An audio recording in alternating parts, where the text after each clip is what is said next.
Mais de quoi s'agit-il ? Cela vient-il de Dieu ? Ça doit être une sorte de signe. Cela signifie quelque chose. C'est important. C'est un piège. N'y touchez pas. C'est diabolique. C'est si unique, je dois comprendre ce que c'est. Pourquoi c'est là ?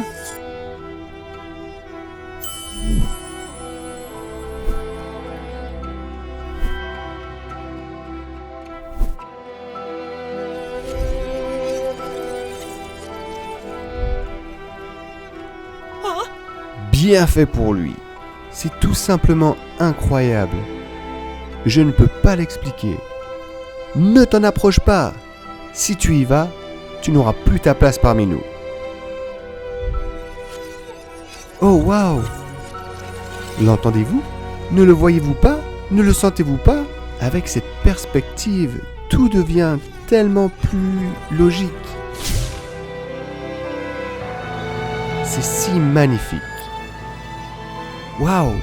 Regardez la complexité, les formes d'écriture ancienne, le modèle d'alliance, les chiasmes et autres hébraïsmes, et le Christ est partout. Ne voyez-vous pas? Dieu a entièrement rétabli son évangile et a laissé ce signe physique pour nous guider. Venez, venez, c'est le chemin. Oui, je n'aime pas vraiment qu'on me dise ce que je dois faire.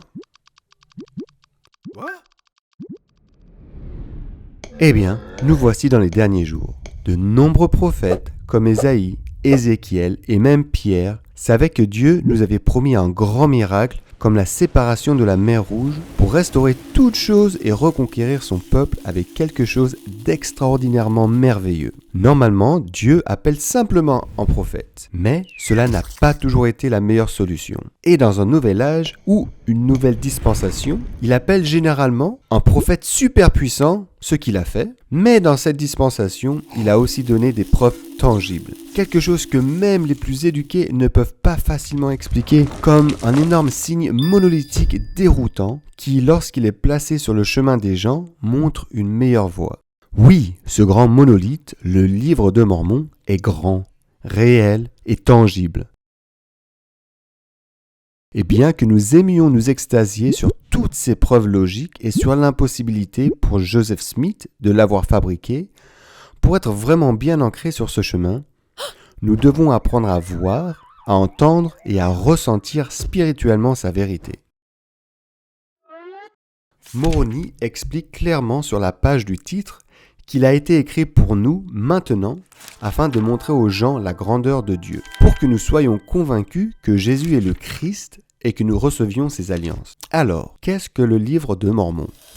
Eh bien, vous souvenez-vous que Jérémie n'avait pas la vie facile ? À peu près à la même époque, 600 ans avant Jésus-Christ à Jérusalem, Dieu a appelé un autre prophète, Léhi, à faire sortir sa famille de là et à s'embarquer pour une nouvelle terre. Après son arrivée, la famille se sépare, devenant les Néphites et les Lamanites, qui se font la guerre pendant 600 ans jusqu'en 34 après Jésus-Christ. Après sa résurrection, Jésus leur rend visite, établit son évangile complet et 200 ans de paix s'ensuivent. Finalement, ils reprennent la guerre et après 350 ans, les Lamanites détruisent la nation néphite. Et tout comme dans l'Ancien Testament, Dieu appelle des prophètes à travers les âges qui enregistrent leurs paroles inspirées sur des plaques de métal.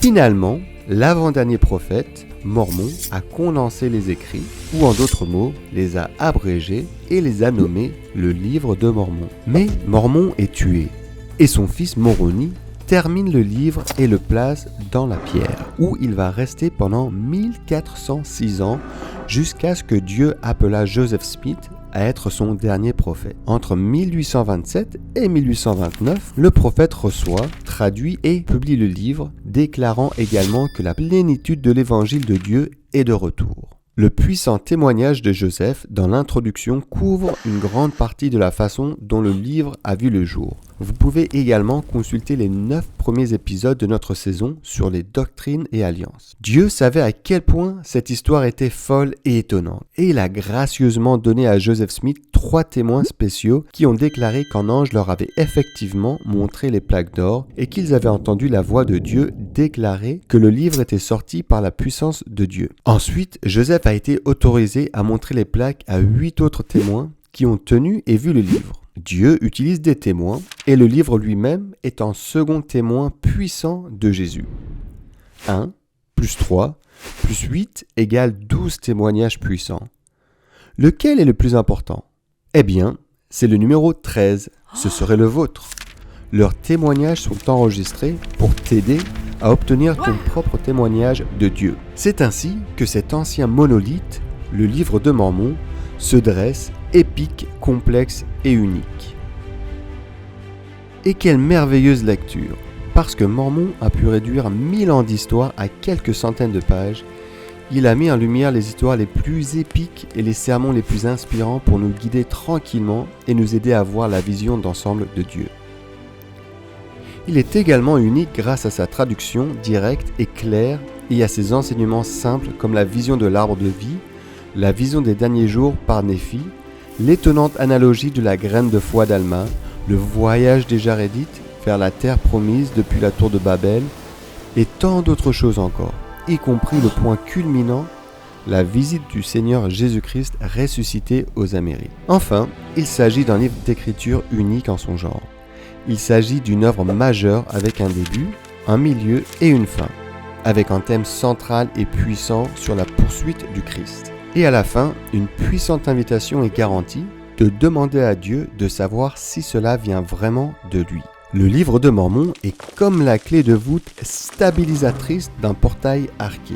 Comme l'indique l'introduction, ceux qui obtiendront ce témoignage divin du Saint-Esprit sauront que Jésus-Christ est le Sauveur du monde, que Joseph Smith est son révélateur et que l'Église de Jésus-Christ, des saints des derniers jours, est le royaume du Seigneur établi de nouveau sur terre. Le président Ezra Taft Benson a promis. Il y a dans ce livre un pouvoir qui commencera à se répandre dans votre vie dès que vous commencerez à l'étudier sérieusement. Rejoignez-nous dans notre voyage épique pour voir, entendre, sentir et laissez le pouvoir du livre de Mormon changer votre vie.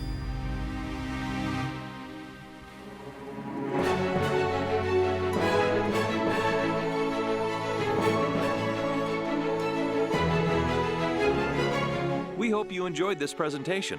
Now it's your turn to study the scriptures and the stories behind them as you continue to learn line upon line.